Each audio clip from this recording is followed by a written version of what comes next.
আজ বৃন্দাবন দাস কাঠিয়া বাবার আবির্ভাব তিথি আর এই উপলক্ষে আগরতলা মঠচমুনিতে ধনঞ্জয় দাস মেমোরিয়াল ট্রাস্টে নানা অনুষ্ঠানের মধ্য দিয়ে এই দিনটি পালন করা হয়। আজ বৃন্দাবন দাস কাঠিয়া বাবার শুভ আবির্ভাব তিথি আর এই আবির্ভাব তিথি উপলক্ষে দেশের পাশাপাশি রাজ্যের বিভিন্ন স্থানে নানা অনুষ্ঠান পালন করা হচ্ছে।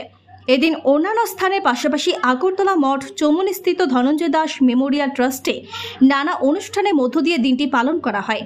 উৎসবকে কেন্দ্র করে সকাল থেকে প্রচুর ভক্তবৃন্দের সমাগম দেখা যায় এবং তাদের মধ্যে উৎসাহ উদ্দীপনা ছিল চোখে পড়ার মতো। সারাদিন ব্যাপী চলে কীর্তন ও পূজাপাঠ। উপস্থিত ছিলেন ধনঞ্জয় দাস কাঠিয়া বাবা ট্রাস্টের সম্পাদক সুজিত রায় সহ অন্যান্যরা। ডক্টর বৃন্দাবন বিহারী দাস কাঠিয়া বাবাজি মহারাজের শুভ আবির্ভাব তিথি সারা পৃথিবীতে পালন করা হচ্ছে। মূল অনুষ্ঠান হচ্ছে পশ্চিমবাংলায় সুকচর কাঠিয়া বাবা আশ্রমে।